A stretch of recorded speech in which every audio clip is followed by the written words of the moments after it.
Dear students of class 11th के प्यारे बच्चों,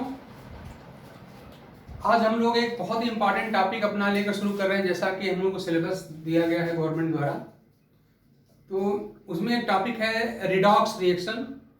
वो टॉपिक आज हम स्टार्ट करने चल रहे हैं। बहुत ही इंपॉर्टेंट, बड़ा ही इंटरेस्टिंग टॉपिक है। और अच्छी बात है कि 11th के लिए इंपॉर्टेंट टॉपिक है ही है, 12th में भी इसी का अगला फॉर्म जो कि इलेक्ट्रोकेमिस्ट्री के नाम से जाना जाता है वो आपको मिलता है। और ये टॉपिक जो है 12th के लिए बिल्कुल बेस है। अगर आप 11th में टॉपिक ढंग से तैयार है तभी आप 12th में इलेक्ट्रोकेमिस्ट्री पढ़ पाएंगे। अदरवाइज 12th में जाने के बाद भी इस टॉपिक को पढ़ना पड़ता है। तो हम शॉर्ट में कह सकते हैं कि 11 12 दोनों के लिए इक्वली इंपॉर्टेंट है। चैप्टर का नाम है रिडॉक्स रिएक्शन। अब जो रिडॉक्स वर्ड है ये दो वर्ड के मिलने से बना हुआ है। ये जो रिडॉक्स है ये दो वर्ड के मिलने से बना हुआ है। एक है आपका रेड और एक है आपका ऑक्स। इसमें रेड का मतलब क्या है? ये रिडक्शन को बता रहा है। रेड का मतलब रिडक्शन और ऑक्स का मतलब यहां पर क्या है? ऑक्सीडेशन। इस तरह से तो हम कह सकते हैं कि ऐसी रिएक्शन जिनमें रिडक्शन और ऑक्सीडेशन दोनों साथ साथ हो रहे हैं उनको हम रिडॉक्स रिएक्शन कहते हैं। तो आप इसका ब्रेकअप देखिए। रिडॉक्स बना हुआ है दो सब वर्ड के मिलने से। रेड जिसका पूरा फुल फॉर्म है रिडक्शन और ऑक्स का मतलब होता है ऑक्सीडेशन। तो इस तरह से हम इसको कैसे डिफाइन करेंगे? तो हम कहेंगे कि रिडॉक्स रिएक्शन वे रिएक्शंस होती हैं जिनमें रिडक्शन और ऑक्सीडेशन दोनों रिएक्शन यहाँ पे एक साथ होती हैं। तो हम आज ऐसी अभिक्रियाओं के बारे में बात करेंगे जिसमें रिडक्शन भी होता होगा और ऑक्सीडेशन भी होता होगा। लेकिन रिडॉक्स पढ़ने के पहले हमको पहले जानना पड़ेगा कि रिडक्शन क्या है और ऑक्सीडेशन क्या है। तो हम रिडक्शन और ऑक्सीडेशन दोनों के एक करके देखते हैं। जब ये देख लेंगे तो समझ जाएंगे कि जहां पे दोनों रिएक्शन एक साथ हो उसे हम रिडॉक्स रिएक्शन कह देंगे। तो इस तरह से बेटर होगा पहले हम दोनों को अलग अलग पढ़ें और फिर दोनों के साथ जोड़ के देखेंगे। तो पहले हम शुरू करते हैं आपके सामने रिडॉक्स में से पहला रिडक्शन, फिर आगे बात करेंगे डिटेल में। तो जरा देखिए ये रिडक्शन अभिक्रिया क्या होती है, या इसको हिंदी में हम लोग अपचयन कहते हैं। तो इस तरह से ये रिडक्शन या हिंदी में कहें अपचयन, ये क्या होता है? तो इसमें कई चीजें हैं, कई तरह की डिफिनेशन है, एक एक करके हम सबको देखने जा रहे हैं। तो पहली बात याद रखिए, सबसे पहली परिभाषा, जिस अभिक्रिया में हाइड्रोजन से संयोग हो रहा हो उसे हम अपचयन अभिक्रिया कहते हैं। मैंने कहा कि जिस अभिक्रिया में हाइड्रोजन से संयोग हो रहा हो उसे हम अपचयन अभिक्रिया कहते हैं। हम शॉर्ट में कह सकते हैं हाइड्रोजन से संयोग। हाइड्रोजन से संयोग, तो जिस अभिक्रिया में हाइड्रोजन से संयोग होगा उसे हम लोग अपचयन अभिक्रिया कहेंगे। ठीक, एक और परिभाषा इसी से हम निकाल सकते हैं। हाइड्रोजन की जगह पे आप एक बात और एक शब्द याद रखो कि जिन परमाणुओं द्वारा इलेक्ट्रॉन त्यागने की प्रवृत्ति होती है उसे हम विद्युत धनी परमाणु कहते हैं। जिन परमाणुओं में इलेक्ट्रॉन त्यागने की प्रवृत्ति होती है उनको हम विद्युत धनी परमाणु कहते हैं, क्योंकि आप जानते हैं इलेक्ट्रॉन त्यागने के बाद हमेशा धनावेश आता है। जैसे मान लो उदाहरण के लिए मैं उदाहरण अलग समझाऊं आपको। तो मान लीजिए हमारे पास यहाँ पर कोई परमाणु मान हमारे पास M है और इसने क्या किया, एक इलेक्ट्रॉन अपना ऐसे त्याग दिया। तो आप जानते हैं इलेक्ट्रॉन त्यागने के बाद उस परमाणु पर क्या होता है कि जितना इलेक्ट्रॉन त्यागा जाता है उतना ही धनावेश आता है, और इसीलिए इसको हम विद्युत धनी परमाणु कहेंगे। तो जिन परमाणुओं में इलेक्ट्रॉन त्यागने की प्रवृत्ति होती है उनको हम विद्युत धनी परमाणु कहते हैं। तो अगली परिभाषा यहाँ क्या मिल सकती है कि विद्युत धनी परमाणु से संयोग। विद्युत धनी मतलब इलेक्ट्रॉन त्यागने की प्रवृत्ति वाले, धनी परमाणु से संयोग। अभी हम आगे सारे उदाहरण भी आपको दिखाएंगे। पहले हम मुख्य परिभाषाओं पे बात कर लें आपसे। विद्युत धनी परमाणु से संयोग मतलब या तो हाइड्रोजन संयोग हो जाए या फिर ये हो जाए। तीसरी बात देखिए क्या हो सकती है। तीसरी परिभाषा आपको मिलती है इसमें, अभी तो संयोग किया, अब जरा त्याग की बात करिए। त्याग, कुछ त्याग को भी हम अपचयन कहते हैं। और त्याग किसका करेंगे? तो जिससे संयोग हो रहा है उससे ठीक विपरीत वाले का त्याग किया जाएगा। तो त्याग में पहला है ऑक्सीजन, ऑक्सीजन का त्याग। तो तीसरी परिभाषा हम क्या कर सकते हैं कि वह रासायनिक अभिक्रिया जिसमें ऑक्सीजन का त्याग होता है या ऑक्सीजन का निष्कासन होता है उसे भी हम अपचयन अभिक्रिया कहते हैं। हम कह सकते हैं ऑक्सीजन का त्याग, या इसको हम निष्कासन भी कह सकते हैं। ये तो अगर कोई अभिक्रिया लिखी जिसमें ऑक्सीजन निकल रही है, ऑक्सीजन का त्याग हो रहा है, तो उसको भी हम अपचयन अभिक्रिया कहेंगे। इसी प्रकार हम यहाँ पर एक और परिभाषा दे सकते हैं, याद रखिए वो परिभाषा क्या है। आप जानते हैं कि किसी परमाणु द्वारा अपने तरफ इलेक्ट्रॉनों को खींचने की जो प्रवृत्ति होती है उसको हम इलेक्ट्रोनेगेटिविटी कहते हैं, या उसको हम विद्युत ऋणी प्रवृत्ति कहते हैं थोड़े समय के लिए। इलेक्ट्रॉन त्यागना क्या है, विद्युत धनी प्रकृति का द्योतक है। तो इलेक्ट्रॉन खींचना, इलेक्ट्रॉन ग्रहण करना क्या है, विद्युत ऋणी प्रवृत्ति का द्योतक है। तो ऑक्सीजन जो होती है इसमें इलेक्ट्रॉन खींचने की क्षमता बहुत अधिक होती है। इनफैक्ट कह लीजिए कि पूरी आवर्त सारणी में इलेक्ट्रॉन खींचने की, जिसको हम लोग इलेक्ट्रोनेगेटिविटी या विद्युत ऋणात्मकता कहते हैं, वो सबसे अधिक क्षमता किसके पास होती है, फ्लोरीन के पास होती है। और सेकंड नंबर पे कौन आता है, ये ऑक्सीजन आती है। तो इस तरह से ऑक्सीजन बहुत ही स्ट्रांग क्या है, इलेक्ट्रोनेगेटिव एलिमेंट है, यानी इलेक्ट्रॉन खींचने की क्षमता वाला एलिमेंट है। तो या तो इस ऑक्सीजन से ऑक्सीजन का त्याग हो जाए, नहीं तो ऑक्सीजन के ही समान गुणधर्म वाले दूसरे किसी विद्युत ऋणी तत्व का त्याग हो जाए, तभी इसको हम लोग अपचयन ही कहेंगे। तो आप यहां गौर कर सकते हैं कि किसी विद्युत ऋणी, और विद्युत ऋणी शब्द का मतलब है जो इलेक्ट्रॉन लेना चाहे, इलेक्ट्रॉन ग्रहण करना चाहे, इलेक्ट्रॉन खींचना चाहे। विद्युत ऋणी परमाणु का त्याग, ये भी आपका कहलाएगा, ये भी अपचयन कहलाएगा। और एक और शब्द आप याद रखिए, परमाणु जो होते हैं, हम जब हम सब सारी परिभाषाएं देखेंगे, अब जानते हैं क्लास 11 है, इसका लेवल थोड़ा हाई होगा, 10th से 9th से बहुत ज्यादा हाई होता है 11th का लेवल, हमें और बात करनी पड़ेगी।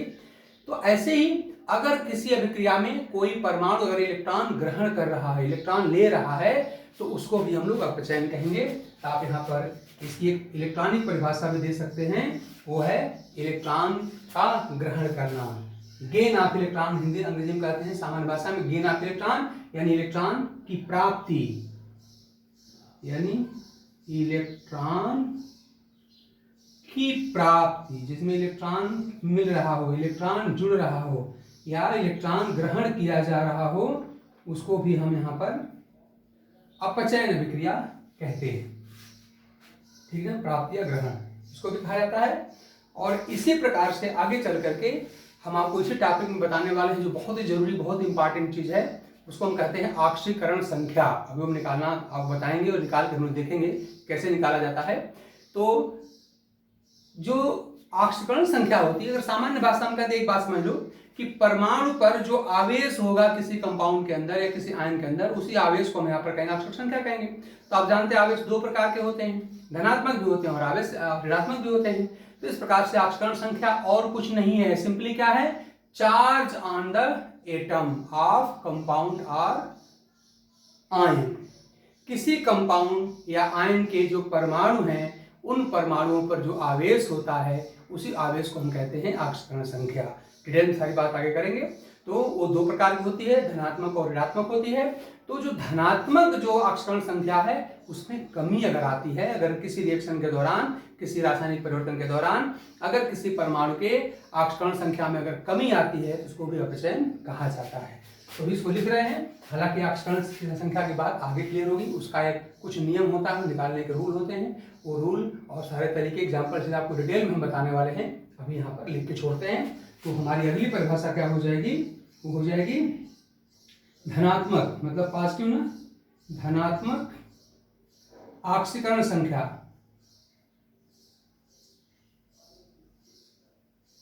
ऑक्सीकरण संख्या में कमी। तो इस तरह से अपचयन की 6 परिभाषाएं आपको याद रखना चाहिए। आगे हम उदाहरण से सारी बात आपको बताएंगे। तो पहली परिभाषा में क्या कहा कि अपचयन किसे कहते हैं, तो आप कहेंगे वे रासायनिक अभिक्रियाएं जिसमें क्या होता है हाइड्रोजन से संयोग हो। तो किसी रिएक्शन में अगर प्लस H2 अगर लिखा हो, हाइड्रोजन से अगर जुड़ाव हो रहा हो, संयोग हो रहा हो, तो हम उसको अपचयन कहेंगे। इसी प्रकार से अगर हाइड्रोजन न हो तो किसी दूसरे विद्युत धनी परमाणु, और धनी का मतलब हमने बताया कि जो परमाणु इलेक्ट्रॉन त्यागने की प्रवृत्ति वाले होते हैं वो वे विद्युत धनी परमाणु कहलाते हैं। तो अगर किसी विद्युत धनी परमाणु संयोग हो रहा है तो उसको भी हम लोग अपचयन कहेंगे। इसके अलावा देखिए यहाँ पर से संयोग के साथ साथ कुछ चीजों के त्याग को भी हम अपचयन कहते हैं। और वो त्याग किसका होगा, त्याग रखिए जिससे संयोग होता है उसके ठीक विपरीत गुणों वाले परमाणुओं का त्याग होता है। तो संयोग किससे हुआ, विद्युत धनी परमाणु से संयोग हुआ, तो त्याग किसका होगा, उल्टा विद्युत ऋणी परमाणु का त्याग होगा। और वो कौन है आपका, ऑक्सीजन है। ठीक, तो अगली परिभाषा क्या मिली, ऑक्सीजन का त्याग या निष्कासन। अगर किसी अभिक्रिया में ऑक्सीजन निकल रही है तो उसको भी हम लोग अपचयन अभिक्रिया कहेंगे। या एक और परिभाषा देखिए, किसी विद्युत ऋणी परमाणु, मैंने बताया कि ऑक्सीजन सहित तमाम ऐसे परमाणु हैं जिनमें इलेक्ट्रॉन आकर्षित करने की या इलेक्ट्रॉन खींचने की प्रवृत्ति होती है, टेंडेंसी होती है, उनको हम कहते हैं विद्युत ऋणी परमाणु कहते हैं। तो अगर ऑक्सीजन न हो तो कोई दूसरा विद्युत ऋणी परमाणु भी जो होता है वो भी यहाँ पर हो सकता है। और सामान्यतः जो होते हैं ये जो होते हैं वो अधातु होते हैं, ये सब अधातु होते हैं। ऐसे ही एक और परिभाषा है, कुछ ऐसे विक्रियाएं दिखेंगी आपको कि जहां पर ऊपर में से कोई बात दिखाई नहीं पड़ेगी, वहां पर सिंपली इलेक्ट्रॉन जो है आ रहा होगा चाहे जा रहा होगा। तो जहां पे खाली इलेक्ट्रॉनों का वहां पर संचालन दिखाई देगा तो समझ लो कि अगर कहीं पर इलेक्ट्रॉन अगर आके जुड़ रहा है तो उसको भी हम अपचयन कहते हैं। उदाहरण के लिए मान लीजिए अगर मैं कह दूं कि मान लीजिए हमारे पास यहाँ पे क्लोरीन है और इसने एक इलेक्ट्रॉन ग्रहण करके और ये बना लिया, मान लो क्लोराइड आयन बना लिया, तो आप देख रहे हैं यहाँ पे इलेक्ट्रॉन ग्रहण हो रहा है, इलेक्ट्रॉन जुड़ रहा है, तो इसको भी हम लोग अपचयन कहते हैं। इसी प्रकार से देखिए एक और परिभाषा यहाँ पर है धनात्मक ऑक्सीकरण संख्या। जैसे मान लीजिए मैं कह दूं आपसे कि यहाँ पे आयरन पे +3 चार्ज है, याद रखिए किसी परमाणु पर अगर आवेश आता है तो उसको हम लोग आयन कहते हैं। और आयन पे आप देख रहे हैं धनावेश यहाँ पर है। अगर मान लीजिए किसी अभिक्रिया में जो Fe+3 है अगर वो बदल जाता है Fe+2 में, तो आप देख रहे हैं कि किसी परमाणु पर जो आवेश होता है वही उसकी ऑक्सीजन संख्या होती है। और यहाँ संख्या कितनी है, धन 3 है, +3 है, और यहाँ कितनी हो गई, +2 हो गई। तो आप देख रहे हैं कि इसके धनात्मक ऑक्सीजन संख्या में क्या हो गई, कमी हो रही है। तो इस तरह से अगर किसी अभिक्रिया में किसी परमाणु के धनात्मक ऑक्सीजन संख्या में कमी होती है तो उसको भी हम लोग अपचयन कहते हैं। तो इस तरह से अपचयन की 6 परिभाषाएं आपको ढंग से याद करना चाहिए कि अपचयन क्या होता है, बहुत जरूरी होता है। क्योंकि रिडॉक्स का मतलब मैंने बताया कि वह अभिक्रिया जहां पर अपचयन भी होती हो और ऑक्सीकरण भी होती हो। हमने ब्रेक करके दिखाया था, रिडॉक्स का मतलब होता है रेड प्लस ऑक्स। रेड मतलब रिडक्शन मतलब अपचयन, ऑक्स का मतलब ऑक्सीडेशन या ऑक्सीकरण। तो दोनों को जब हम ढंग से समझेंगे रिडक्शन क्या होता है, ऑक्सीडेशन क्या होता है, तभी तो रिडॉक्स समझ पाएंगे। इसलिए हम यहाँ पर रिडक्शन की डिटेल में आपको सारी बातें बता दिए। और ये 6 बातों में से कोई भी बात अगर आपको मिलती है किसी अभिक्रिया में तो उस अभिक्रिया को हम रिडक्शन या अपचयन अभिक्रिया कहते हैं। ठीक, अब इसके बाद से हम ऑक्सीकरण संख्या पर आते हैं। और ऑक्सीकरण संख्या के पहले हम जरा सा ऑक्सीकरण की बात करें। ऑक्सीकरण क्या है, तो जैसे आपने यहाँ पर क्या पढ़ा रिडक्शन, उसी तरह से हमको अब आगे क्या पढ़ना है, ऑक्सीकरण। तो अब यहाँ पे अगला जो हेडिंग डालने को क्या हमारा है, अब हमारा है ऑक्सीकरण। ऑक्सीकरण को अंग्रेजी में हम लोग ऑक्सीडेशन कहते हैं। ऑक्सीकरण को हम लोग अंग्रेजी में क्या कहते हैं, ऑक्सीकरण को हम लोग अंग्रेजी में ऑक्सीडेशन कहते हैं। अब देखिए अपचयन जो है ऑक्सीकरण का ठीक उल्टा होता है ना, तो बस इसी का सब उल्टा फटाफट कर दो। जैसे जहां पे संयोग लिखा हो वहां पे त्याग लिख दीजिए, जहां त्याग लिखा हो वहां संयोग कर दीजिए, उल्टा कर दीजिए तो आपका हो जाएगा। तो फट से जहां पे संयोग लिखा है ना वहां पे कर दीजिए त्याग, ये क्या हो जाएगा, हाइड्रोजन का त्याग। ठीक, ऐसे विद्युत धनी परमाणु से संयोग लिखा है ना तो यहाँ पे कर दीजिए त्याग, उल्टा कर दीजिए। जहां जहां जो था संयोग का आप त्याग कर दीजिए, त्याग का संयोग कर दीजिए। जहां घट रहा उसको बढ़ा दीजिए, बढ़ रहा घटा दीजिए, उल्टा कर दीजिए, सब फटाफट हो जाएगा। तो धनी परमाणु का क्या हो जाएगा, यहाँ पर भी हो जाएगा त्याग। ठीक, ऐसे ही यहाँ क्या लिखा, ऑक्सीजन का त्याग, अपचयन में था ना, यहाँ क्या कर देंगे, संयोग कर देंगे। इस तरह से उल्टा करना है। यानी आप अपचयन का ठीक उल्टा कर देगा तो आपका ऑक्सीकरण हो जाएगा। यानी क्या करेंगे, ऑक्सीजन से हम संयोग करा देंगे। उल्टा कर दीजिए, बस एक को पढ़ो, अगर आपने आप हो जाता है उसको उल्टा भर कर दिया जाता है। इसी प्रकार से विद्युत परमाणु का जो त्याग था उसे क्या कर देंगे, संयोग बदल देंगे, परमाणु से संयोग, ठीक। और इसी प्रकार से इलेक्ट्रॉन की जो यहाँ पर इलेक्ट्रॉन अपचयन में इलेक्ट्रॉन ग्रहण करवा रहे थे ना, तब क्या करेंगे, यहाँ पर क्या करा दीजिए, तो यहाँ पे इलेक्ट्रॉन का त्याग, लॉस ऑफ इलेक्ट्रॉन, अंग्रेजी में कहा जाए तो हम कहेंगे loss of electron is oxidation. और इसी प्रकार से अपचयन में कहा था कि धनात्मक ऑक्सीजन संख्या में कमी था ना, तो आप यहाँ कर देंगे वृद्धि कर देंगे, में वृद्धि, इस तरह से। तो अब आप जरा देखिए, अब आपके सामने जो बोर्ड पे दिखाई दे रहा है, ये सारी घटनाएं, सारी बातें अपचयन की ठीक उल्टी हैं, साफ साफ दिख रहा है। अपचयन में जहां हमने संयोग लिखा था, आप देखो जस्ट पलट के यहां पर हमने त्याग लिख दिया है। अपचयन में जहां हमने त्याग लिखा था, ऑप्शन देखिए हमने वहां पर संयोग लिख दिया है। जहां पर हमने अपचयन में वृद्धि लिखा था, वहां हमने कमी कर दिया है। जहां कमी लिखा था वहां वृद्धि कर दिया है। देखिए तो ऑक्सीकरण क्या हो जाएगी, तो पहली परिभाषा क्या हो गई, हाइड्रोजन का त्याग।